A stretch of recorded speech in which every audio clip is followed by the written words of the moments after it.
Good morning, students. We will start a new course, agronomy kharif crops. Kharif crops को हम KHARIF, खरीफ crops को हम क्या बोलते हैं? सौण दी फसलां। ठीक है, this is so what is in our syllabus, that is the major crops. Syllabus मैंने आपको पहले बता दिया है। ठीक है, तो नेक्स्ट सेमेस्टर में हमने रबी क्रॉप्स करनी है, इसमें हमने कौन से करनी है? खरीफ क्रॉप्स करनी है। तो आज हम स्टार्ट करेंगे मेजर क्रॉप्स। मेजर क्रॉप्स कौन सी होती हैं? इस सीज़न की, या फिर कह दो खरीफ सीजन की, या फिर जो फसलें हैं, एक रबी क्रॉप्स है, एक खरीफ क्रॉप्स है। ठीक है, रबी क्रॉप्स जो कि सौण ਦੀਆਂ ਫਸਲਾਂ, ਉਹਦੇ ਵਿੱਚ ਸਭ ਤੋਂ ਪਹਿਲਾਂ ਕੀ ਆਉਂਦਾ ਹੈ? ਰਾਈਸ ਦਾ ਬੇਟਾ ਜੋ ਹੈ that is 31.03 lakh hectare in Punjab area च हर साल प्रोड्यूस करते हैं। और इस साल average yield of paddy was 61.67 quintal per hectare, या ਅਸੀਂ कह दें 25 quintal per acre this year, right. And paddy straw या फिर राइस के नाल सब तो ज़्यादा प्रॉब्लम की है? That is the saving of water. कुछ एक वराइटीज़ है ਜਿਹੜੀਆਂ कि वाटर ਨੂੰ सेव करने वास्ते यूनिवर्सिटी क्या है रिकमेंड कर रही है। राइस वास्ते क्लाइमेटिक रिक्वायरमेंट्स की है? टैंपरेचर मोस्टली जोड़ा सूटेबल है राइस वास्ते, हाई टैंपरेचर है, हाई ह्यूमिडिटी है, ज़्यादा सनशाइन होनी चाहिए है, तो बहुत ज़्यादा वाटर सप्लाई होनी चाहिए। टैंपरेचर कितना 20 to 30.5 degree is required for the optimum growth. So ये वाली जी फसल है, इनू बहुत ज़्यादा टैंपरेचर चाहिए है। एंड टैंपरेचर रिक्वायरमेंट ब्लॉसमिंग जो है 26.5 to 29.5 डिग्री सेंटीग्रेड। सॉइल किहो जी होनी चाहिए है? Soil that should be low permeable और वाइड रेंज सॉइल जी है that we can grow rice in that is loamy soil is best for rice cultivation. pH कितनी होनी चाहिए? 5.9। और रोटेशन की है राइस, वीट, बरसीन, लिनसील्ड, ग्राम, बारले, या फिर राइस, वीट, सवरमूंग, ग्रीन मैन्योरिंग, और राइस सैलरी और rice potato, P salary and rice potato. ठीक है, कुछ एक लोग विच पोटैटो तो बाद समरमूंग, सनफ्लावर, सैलरी, वीट एंड करक्यूबिट्स लेंदे, क्यूकरबिट्स लेंदे, या फिर राइस तोरिया या सनफ्लावर भी कुछ एरिया च है। राइस ग्राम समरमूंग, राइस गोभी सरों समरमूंग, that is also in some varieties. Now improved varieties that is recommended by PAU, that is the PR 129 2020 इस बार रिकमेंडेड है, जो इस बार लगी हैगी है वी दे विच, और PR 128, HKR 47, PR 127। ये तीन जड़ियाँ है इस साल दी 18 रिकमेंड सी PR 127, 127 इस बार नहीं लगाई गई हैगी, and PR 126। So PR 124 also, 123, 122, 121, 114, 113 ਜਿਹੜੀਆਂ ਵਰਾਇਟੀਜ਼ ਹੈਗੀਆਂ ਬੰਦ ਕਰ ਦਿੱਤੀਆਂ ਗਈਆਂ ਹੈਗੀਆਂ। ਪੂਸਾ 44 ਪੀਲੀ ਪੂਸਾ ਜਿਹਨੂੰ ਅਸੀਂ ਕਹਿੰਦੇ ਹੈਗੇ, ਜਾਂ ਫਿਰ HKR 127 ਜਿਹੜੀ ਹੈਗੀ ਹੈ, ਇਸ ਨੂੰ ਵੀ ਬੰਦ ਕਰ ਦਿੱਤਾ ਹੈਗਾ। ਐਗਰੋਨੋਮੀ ਪ੍ਰੈਕਟਿਸਿਸ ਰਾਈਸ ਕਿੱਦਾਂ ਬੀਜਣਾ ਹੈਗਾ? ਇੱਕ ਹੈ unpuddled direct seeded rice, DSR method भी कहते हैं, डायरेक्ट सीडेड राइस, और have been recommended with the adoption of following practices to make the technology a success. ठीक है, सूटेबल सॉइल की हैगी है डायरेक्ट सीडेड राइस वास्ते, जिथे असी अनपडल्ड मतलब क्या है डायरेक्ट सीडेड राइस जिहदे विच असी कद्दू नहीं करना। ठीक है, DSR only in medium to heavy textured soils होएगी। ਐਂਡ ਜੋ labours levelling and field preparation ਕਰਨੀ ਹੈ ਇਹਦੇ ਵਿੱਚ ਆਪਾਂ ਪਹਿਲਾਂ। ਲੇਕਿਨ ਜਿਹੜੀ ਸੋਇਲ ਹੋਣੀ ਚਾਹੀਦੀ ਹੈ ਉਹ ਲਾਈਟ ਟੈਕਸਚਰ ਜਾਂ ਸੈਂਡੀ ਸੋਇਲ ਨਹੀਂ ਹੋਏਗੀ। ਔਰ ਸੋਇੰਗ ਅਸੀਂ ਕਰਨੀ ਹੈਗੀ ਹੈ ਫਸਟ ਫੋਰਨਾਈਟ ਆਫ ਜੂਨ, ਜਾਂ ਫਿਰ ਇਹਦੀ ਡੇਟ ਜਿਹੜੀ ਹੈਗੀ ਆ ਪੰਜਾਬ ਗੌਰਮੈਂਟ ਦੀ ਵੈਬਸਾਈਟ 'ਤੇ ਆ ਜਾਂਦੀ ਹੈਗੀ ਆ, ਜਿਹੜੀ ਸਾਡੀ ਕਿਸਾਨ ਐਪ ਹੈ। ਮੋਸਟਲੀ 15 ਜਾਂ 16 ਜੂਨ ਤੋਂ ਜਿਵੇਂ ਸਟਾਰਟ ਕਰਦੇ ਹੈਗੇ ਆ, ਜਾਂ ਫਿਰ ਬਾਰਿਸ਼ ਜਾਂ ਮੌਨਸੂਨ ਦੇ ਬੇਸਿਸ 'ਤੇ ਡੇਟ ਜਿਹੜੀ ਦਿੱਤੀ ਜਾਂਦੀ ਹੈਗੀ ਆ। ਸੋ ਸੂਟੇਬਲ ਵਰਾਇਟੀ ਜਿਹੜੀ PR 126 ਹੈਗੀ ਆ, ਜਿਹੜੀ ਅਸੀਂ ਡਾਇਰੈਕਟ ਸੀਡ ਲਈ ਕਰਨੀ ਹੈਗੀ ਆ।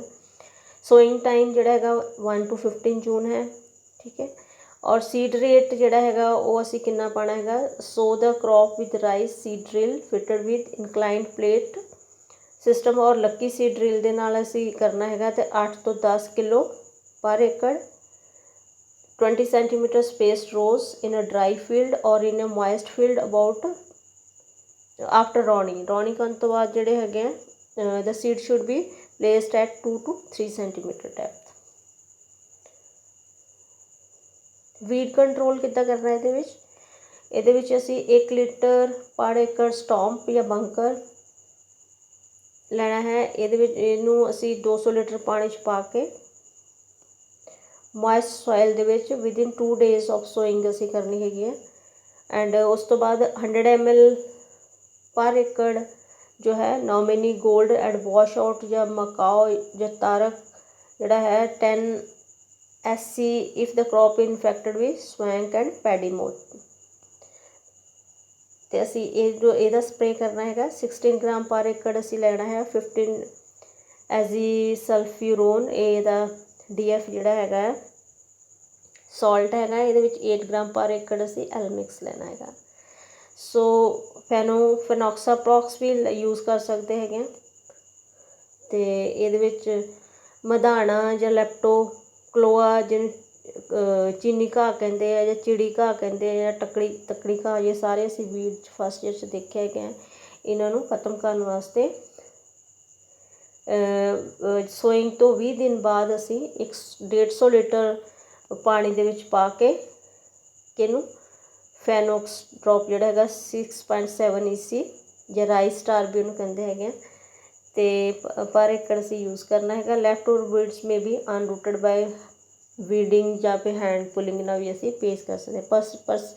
ਜਿਹੜੀ ਅਸੀਂ ਫਰਟੀਲਾਈਜ਼ਰ ਹੈਗੇ ਆ ਉਹ 130 ਕਿਲੋ ਯੂਰੀਆ ਪਰ ਏਕੜ, ਅਤੇ ਕਿੰਨੇ ਸਪਲਿਟ 'ਚ ਪਾਣੇ ਹੈਗੇ 3 'ਚ ਪਾਉਣਾ ਹੈਗਾ, 4, 6 ਔਰ 9 ਵੀਕ ਦੇ ਇੰਟਰਵਲ ਦੇ ਨਾਲ। ਸੋ ਇਹ ਹੈਗਾ ਡਾਇਰੈਕਟ ਸੀਡ ਵਾਲਾ ਮੈਥਡ। ਅਤੇ ਯੂਰੀਆ ਐਪਲੀਕੇਸ਼ਨ ਲਈ ਜਿਹੜਾ leaf colour chart Punjab university ਦਾ ਰਿਕਮੈਂਡਡ ਹੈਗਾ। ਸੋਇੰਗ ਦੇ ਟਾਈਮ ਯੂਰੀਆ ਬਿਲਕੁਲ ਨਹੀਂ ਪਾਉਣਾ, ਠੀਕ ਹੈ। ਆਫਟਰ 25 kg ਯੂਰੀਆ ਪਰ ਏਕੜ ਪਾਉਣਾ ਹੈਗਾ ਆ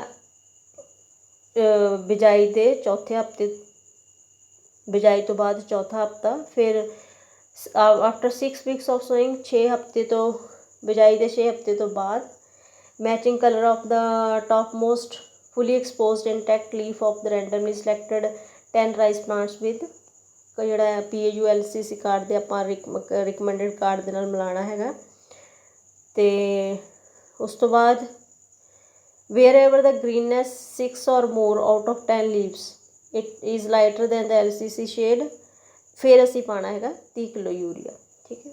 No urea should be applied if color leaf is equal to or darker than the LCC shade 4। shade 4 ਅਸੀਂ ਦੇਖਣੀ ਹੈਗੀ ਹੈ। ਜੇ ਸ਼ੇਡ 4 ਜਿਹੜੀ ਹੈਗੀ ਆ ਉਹਦੇ ਬਰਾਬਰ ਹੀ ਹੈ ਜਾਂ ਉਹ ਤੋਂ ਥੋੜ੍ਹਾ ਜ਼ਿਆਦਾ ਹੈਗਾ ਤਾਂ ਯੂਰੀਆ ਨਹੀਂ ਪਾਉਣਾ ਹੈ। ਸੋ ਉਸ ਤੋਂ ਬਾਅਦ ਜੋ ਇੱਕ ਵਾਰੀ ਫਲਾਵਰਿੰਗ ਆਉਣੀ ਸ਼ੁਰੂ ਹੋ ਗਈ ਅਤੇ ਫਿਰ ਸਾਨੂੰ ਯੂਰੀਆ ਜਿਹੜਾ ਹੈਗਾ ਉਹ ਨਹੀਂ ਪਾਉਣਾ ਆਪਾਂ। ਸੋ ਦਿਸ ਇਜ਼ ਦਾ ਇਰੀਗੇਸ਼ਨ। ਪਾਣੀ ਕਦੋਂ ਲਾਉਣਾ ਹੈਗਾ, ਜੇ ਤਾਂ ਆਪਾਂ ਸੋਇੰਗ ਜਿਹੜੀ ਹੈਗੀ ਆ ਰੌਣੀ ਕਰਕੇ ਨਹੀਂ ਕੀਤੀ ਹੈਗੀ ਆ, ਡਰਾਈ ਫੀਲਡ 'ਚ ਲਾਈ ਹੈਗੀ ਆ, ਫਿਰ ਆਪਾਂ ਸੀਡ ਲਗਾਏ ਹੈਗੇ ਆ, ਅਤੇ after apply irrigation immediately after sowing, ਠੀਕ ਹੈ। And second irrigation 4 to 5 days after sowing. ਅਗਰ crop is sown after pre sowing irrigation, ਮਰਵਾਉਣੀ ਤੋਂ ਬਾਅਦ ਲਾਈ ਹੈਗੀ ਆ। ਤਾਂ ਫਿਰ ਅਸੀਂ ਕੀ ਕਰਨਾ ਹੈਗਾ, first irrigation 5 to 7 days after sowing ਕਰਨੀ ਹੈ। After that apply irrigation at 5 to 10 days interval depending on the type of soil. So this is the simple rice, how we can grow the, sorry, this is the unpuddled ਜੋ rice ਹੈਗੇ ਆ with direct seed method ਦੇ ਨਾਲ ਅਸੀਂ ਕਰਨੇ ਹੈਗੇ ਆ। And then is the transplanted rice. Transplanted rice ਕਿਹੜੇ ਹੈਗੇ ਆ, ਜਿਹੜੀ ਟਰਾਂਸਪਲਾਂਟ ਕਰਦੇ ਆਪਾਂ ਪਨੀਰੀ ਕੱਲਾ ਆਉਂਦੇ ਹੈਗੇ ਟਰਾਂਸਪਲਾਂਟ ਕਰਕੇ। ਜਿੱਦਾਂ ਦੀ ਨਰਸਰੀ ਪਹਿਲਾਂ ਅਸੀਂ ਰੇਜ਼ ਕਰਨੀ ਹੈਗੀ ਆ। Nursery the time and method of sowing are important so we can get the good seedlings. For conventional transplanting, time of nursery sowing ਜਿਹੜੀ ਨਰਸਰੀ ਅਸੀਂ ਬਣਾਉਣੀ ਹੈ 20 ਮਈ ਤੋਂ 5 ਜੂਨ ਤੱਕ ਨਰਸਰੀ ਅਸੀਂ ਦੀ ਪਨੀਰੀ ਜਿਹੜੀ ਹੈਗੀ ਉਹ ਰੈਡੀ ਕਰ ਲੈਣੀ ਹੈਗੀ ਆ। ਜਿਹੜੀ 20 ਤੋਂ 25 ਮਈ ਤੱਕ ਵਰਾਇਟੀਜ਼ ਲੱਗਦੀਆਂ ਹੈਗੀਆਂ ਉਹ PR 113, 114, 129, 128, 123, 122, 121। ਜਿਹੜੀ 25 ਤੋਂ 31 ਤੱਕ ਲੱਗਦੀਆਂ ਹੈਗੀਆਂ ਉਹ 127, 124, HKR 47, PR 126 ਜਿਹੜੀ ਮਈ 525 ਤੋਂ ਜੂਨ 5 ਤੱਕ ਲੱਗੇਗੀ। ਸੀਡ ਰੇਟ ਔਰ ਸੀਡ ਟ੍ਰੀਟਮੈਂਟ ਆਪਾਂ ਕਿੱਦਾਂ ਕਰਨੀ ਹੈਗੀ ਆ। ਪਹਿਲਾਂ ਅਸੀਂ ਡਿਪ ਦ ਸੀਡ ਇਨ ਸੂਟੇਬਲ ਲੋਟਸ ਇਨ ਵਾਟਰ ਕੰਟੇਨਡ ਇਨ ਟੱਬ ਔਰ ਬਕਟ ਦੇ ਵਿੱਚ ਸੀਡ ਕਰ ਦੇਣੇ ਹੈਗੇ। ਉਸ ਤੋਂ ਬਾਅਦ ਸੀਡ ਜੋ ਹੈ ਉਹਨਾਂ ਨੂੰ ਅਸੀਂ ਹਿਲਾਉਣਾ ਹੈਗਾ ਸੋ ਦੈਟ ਜਿਹੜੇ ਇਮੈਚਿਓਰ ਗ੍ਰੇਨਸ ਹੈਗੇ ਆ ਜਾਂ ਡਿਜ਼ੀਜ਼ਡ ਗ੍ਰੇਨਸ ਹੈਗਾ ਜਿਹੜੇ ਟੌਪ 'ਤੇ ਫਲੋਟ ਹੋ ਗਏ ਉਹਨੂੰ ਸੁੱਟ ਦੇਣਾ। Heavy seeds will settle down, ਠੀਕ ਹੈ।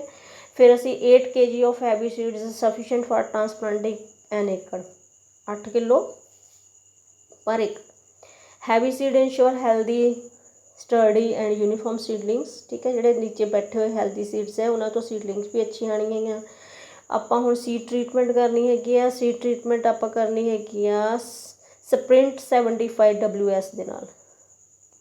ਇਹਦੇ ਵਿੱਚ ਅਸੀਂ 3 ਗ੍ਰਾਮ ਫੰਗੀਸਾਈਡ ਫਾਰਮੂਲੇਸ਼ਨ ਦੀ ਸਲਰੀ ਦੇ ਨਾਲ 10 ਤੋਂ 12 ml ਵਾਟਰ ਲੈ ਕੇ ਉਹ 'ਚ 1 kg ਸੀਡ ਜੋ ਹੈ ਬਿਫੋਰ ਸੋਇੰਗ ਜਿਹੜਾ ਪਾ ਕੇ ਅਸੀਂ ਟ੍ਰੀਟਡ ਸੀਡ ਜਿਹੜੇ ਹੈਗੇ ਉਹ ਲਗਾਉਣੇ ਹੈਗੇ ਆ, ਆਪਣੇ ਤੋਂ ਪਨੀਰੀ ਤਿਆਰ ਕਰਨੀ ਹੈਗੀ। ਉਸ ਤੋਂ ਬਾਅਦ ਅਸੀਂ ਲੈਂਡ ਪ੍ਰੈਪਰੇਸ਼ਨ ਕਰਨੀ ਹੈ, ਫਰਟੀਲਾਈਜ਼ਰ ਅਤੇ ਮੈਥਡ ਆਫ ਸੋਇੰਗ ਕੀ ਯੂਜ਼ ਕਰਨਾ। ਇਹਦੇ 'ਚ ਅਸੀਂ ਕਰਨਾ 12 ਤੋਂ 15 ton of well rotten farm yard manure or compost ਪਰ ਏਕੜ ਇਨ ਸੋਇਲ।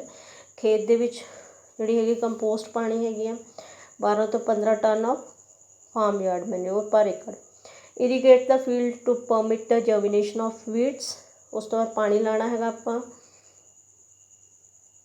ਠੀਕ ਹੈ, ਤਾਂ ਕਿ ਜਿਹੜਾ ਵੀਡ ਹੈਗਾ ਉਹ ਉੱਗ ਪਏ। ਫਿਰ ਉਸ ਤੋਂ ਬਾਅਦ ਅਸੀਂ ਪਲੋਇੰਗ ਕਰ ਦੇਣੀ ਹੈਗੀ ਆ twice after about a weed to kill the germinated weed, ਠੀਕ ਹੈ। ਕਿ ਜਿਹੜੀ ਉਹਦੇ 'ਚ ਵੀਡ ਨੂੰ ਅਸੀਂ ਇਸ ਤਰ੍ਹਾਂ ਵੀ ਰੈਡੀਕੇਟ ਕਰ ਸਕਦੇ ਹੈਗੇ। ਪਹਿਲਾਂ ਉੱਗ ਜਾਏ ਉਸ ਤੋਂ ਬਾਅਦ ਅਸੀਂ ਉਹਨੂੰ ਪਲੋਇੰਗ ਕਰਕੇ ਅਤੇ ਕਿਲ ਕਰ ਦੇਣਾ ਹੈਗਾ। ਉਸ ਤੋਂ ਬਾਅਦ ਅਸੀਂ ਉਹਦੇ ਉੱਪਰ ਸਪਰੈਡ ਦਾ ਟ੍ਰੀਟਡ ਸੀਡਸ ਜੋ ਆਪਾਂ ਟ੍ਰੀਟਮੈਂਟ ਕਰ ਲਈ seeds the 7 to 8 centimeter thick layer over wet gunny bags and cover them with wet gunny bags, ਠੀਕ ਹੈ। ਬੋਰੀਆਂ ਜਿਹੜੀਆਂ ਹੈਗੀਆਂ ਬੋਰੀਆਂ ਗਿੱਲੀਆਂ ਕਰਕੇ ਉਹਦੇ ਵਿੱਚ ਆਪਾਂ 7 to 8 centimeter thick layer ਬਣਾ ਕੇ ਉਹਦੇ 'ਤੇ ਸੀਡ ਨੂੰ ਅਸੀਂ ਸਪਰੇਡ ਕਰ ਦੇਣਾ, ਉੱਤੇ ਉੱਪਰ ਵੀ ਵੈਟ ਗਨੀ ਬੈਗਸ ਨਾਲ ਕਵਰ ਕਰ ਦੇਣਾ।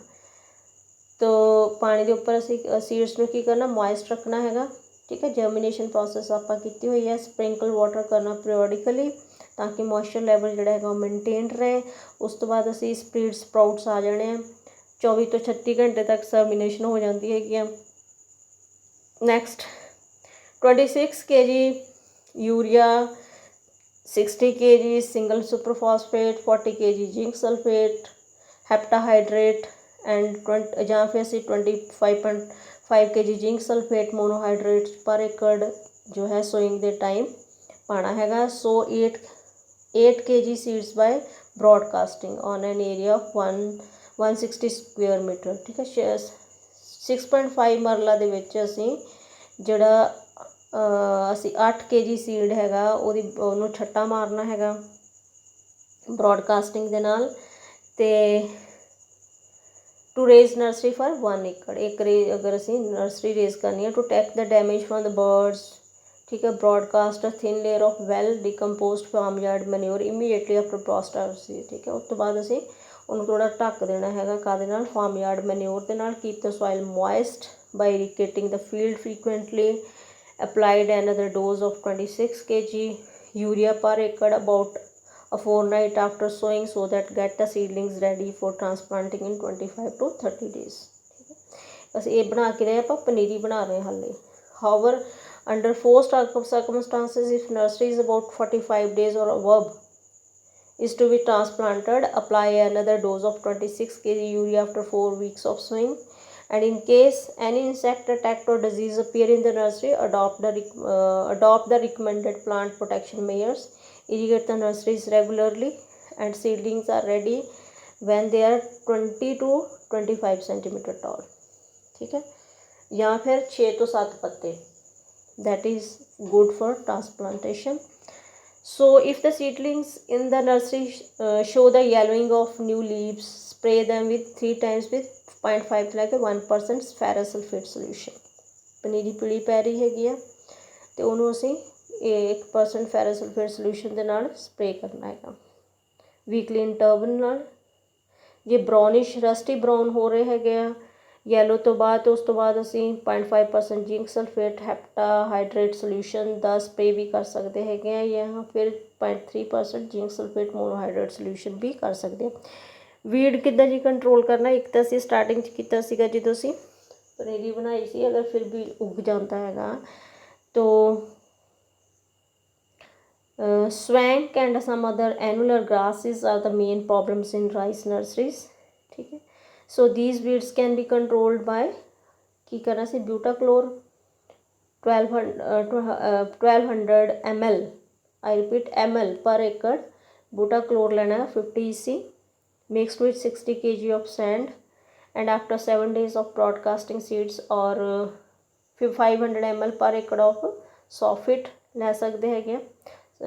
ਉਹਨੂੰ ਅਸੀਂ and sand mix and 3 days after sowing, or 100 ml per acre of Nomini Gold, ਤਾਰਕ, ਵਾਸ਼ ਆਊਟ, ਮਾਚੋ 10 SC, ਇਹਨਾਂ ਨੂੰ ਵੀ ਅਸੀਂ ਯੂਜ਼ ਕਰ ਸਕਦੇ ਹਾਂ as a spray in 150 litre of water. ਇਹ ਅਸੀਂ ਕਰਨਾ ਹੈਗਾ 15 ਤੋਂ 20 ਦਿਨ ਆਫਟਰ ਦਾ ਸੋਇੰਗ। ਠੀਕ ਹੈ, for rice transplanter mat type nursery. ਠੀਕ ਹੈ, ਮੈਟ ਟਾਈਪ ਨਰਸਰੀ ਵੀ ਅਸੀਂ ਬਣਾ ਸਕਦੇ ਹੈਗੇ ਹਾਂ। ਡਾਇਮੈਂਸ਼ਨ ਇਹਦੀਆਂ ਸਾਨੂੰ ਯਾਦ ਕਰਨੀਆਂ ਪੈਣੀਆਂ ਹੈਗੀਆਂ। Place 1 or more iron frame over the polythene sheet having compartments of 45 into 21 into 2 centimeter। so these are the transplanter। उसको बाद ਅਸੀਂ operations before transplanting। ट्रांसप्लांट मतलब पनीरी लाने तो पहला ਅਸੀਂ ਕੀ ਕਰਨਾ ਹੈਗਾ, ਇਹਨੂੰ ਅਸੀਂ ਕਹਿੰਦੇ ਆ ਆਰਗੈਨਿਕ ਮੈਨਿਓਰਸ ਜਾਂ ਪਰਾਲੀ ਚਾਰ। ਇਹਦਾ ਅਸੀਂ ਕਿ 6 ton of farmyard manure or 6 ton of pressed mud or 2.5 ton of poultry manure or 2.4 ton of dried gobar gas plant slurry, या फिर 2 ton पराली चार जो हैगा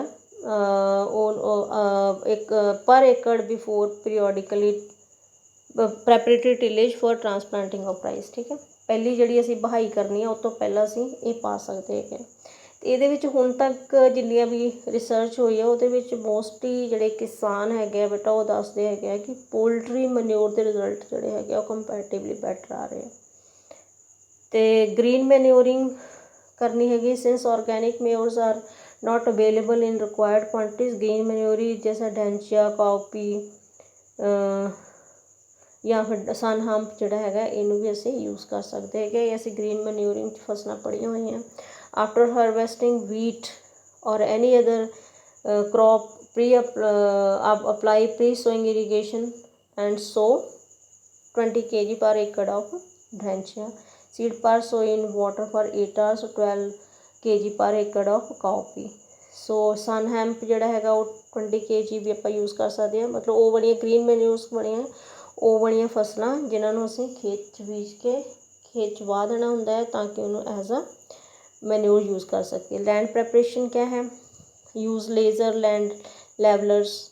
ਅਸੀਂ ਲੈਂਡ ਦੀ ਲੈਵਲਿੰਗ ਕਰਨੀ ਹੈਗੀ ਆ। ਉਸ ਤੋਂ ਬਾਅਦ before puddling to enhance the efficiency of water and other farm inputs. So repair or burn ਸਾਰੀਆਂ ਖੇਤ ਨੂੰ ਅੱਛੀ ਤਰ੍ਹਾਂ ਕੀ ਹੈਗਾ ਪ੍ਰਪੇਅਰ ਕਰਕੇ एक वैल लेवल्ड पल्डर्ड फील्ड बनाना हैगा।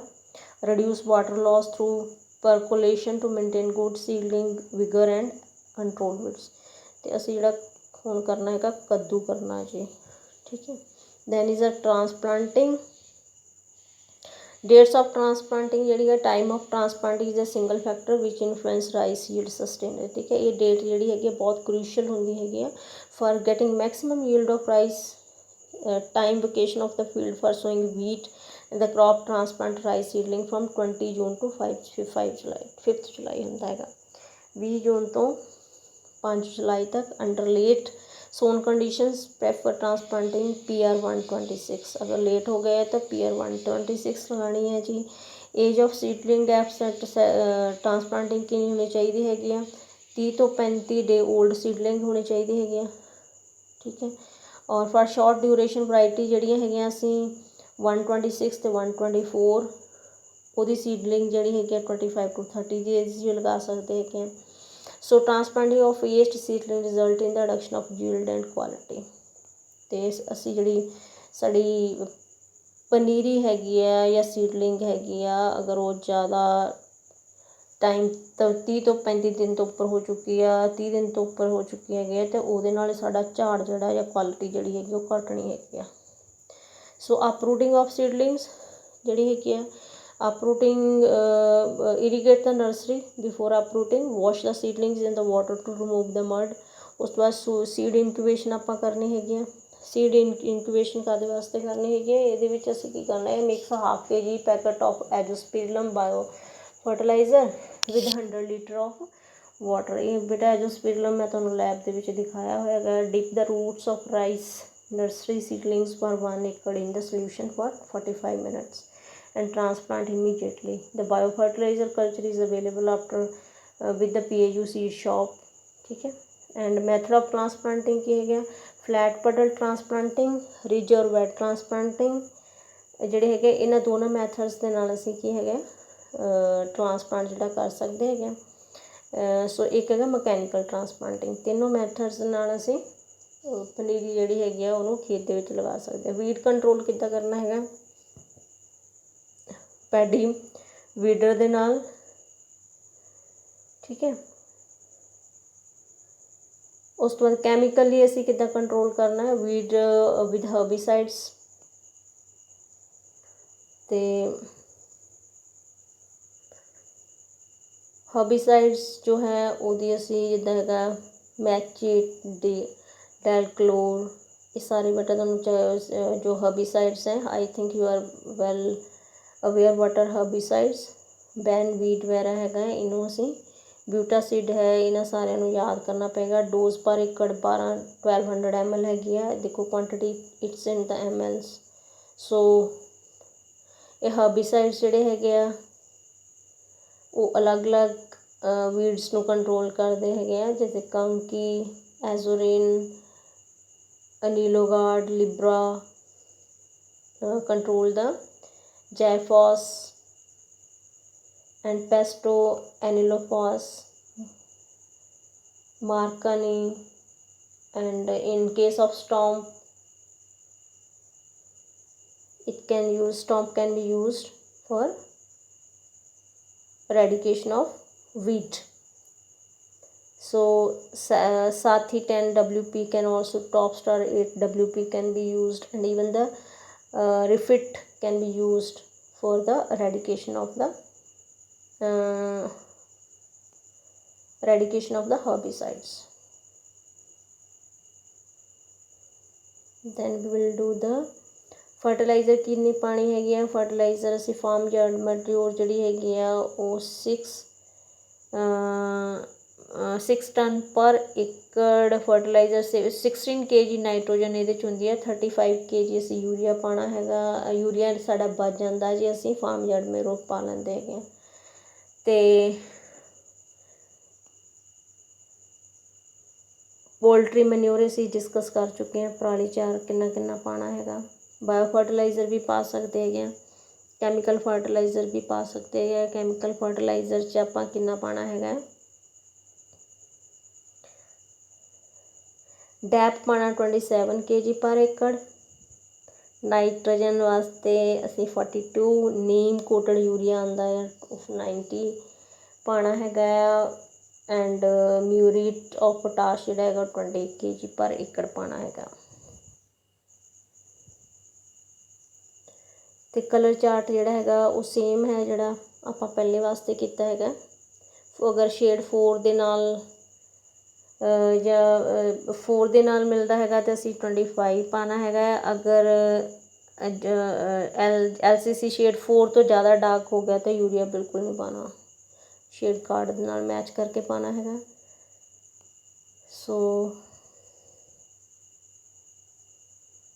ਮਾਰਕੀਟਿੰਗ ਐਂਡ ਸਟੋਰੇਜ ਜਿਹੜਾ ਹੈਗਾ ਉਹਦੇ ਵਿੱਚ marketing of the farm production is an important function. Income of the farmers to some extent depends on it. As per specified norms, the moisture content in paddy should not be more than 17% at the time of its marketing. 17% ਤੋਂ ज़्यादा moisture नहीं recommended।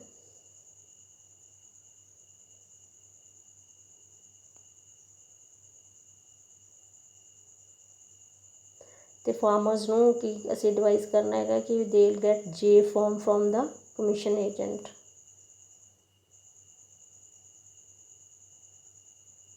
ਮੰਡੀ 'ਚ ਲਿਆਉਣ ਤੋਂ ਪਹਿਲਾਂ 1 ਹਫ਼ਤਾ ਜਿਹੜਾ ਹੈਗਾ ਕਾਲੇ ਧੁੱਪ ਲਗਾਉਣੀ ਜ਼ਰੂਰੀ ਹੈਗੀ ਆ। ਤੇ ਸਟੋਰੇਜ ਦੇ ਟਾਈਮ ਮੋਇਸਚਰ 12% ਰਿਕਮੈਂਡਡ ਹੈ। ਉਸ ਤੋਂ ਬਾਅਦ ਮੇਜਰ ਇਸ਼ੂ ਹੈ ਕਿ ਅਸੀਂ ਝੋਨਾ ਤੇ ਬੜਾ ਮੰਡੀ ਬਚਾ ਦਿੱਤਾ ਤਾਂ ਹੁਣ ਜਿਹੜਾ ਹੈਗੇ ਪਰਾਲੀ ਹੈਗੀ ਮਤਲਬ ਪੈਡੀ ਸਟ੍ਰੋ ਹੈਗਾ ਉਹਨੂੰ ਮੈਨੇਜ ਕਿੱਦਾਂ ਕਰਨਾ ਹੈ। This we will do in the next lecture. Anything not clear, feel free to call to me.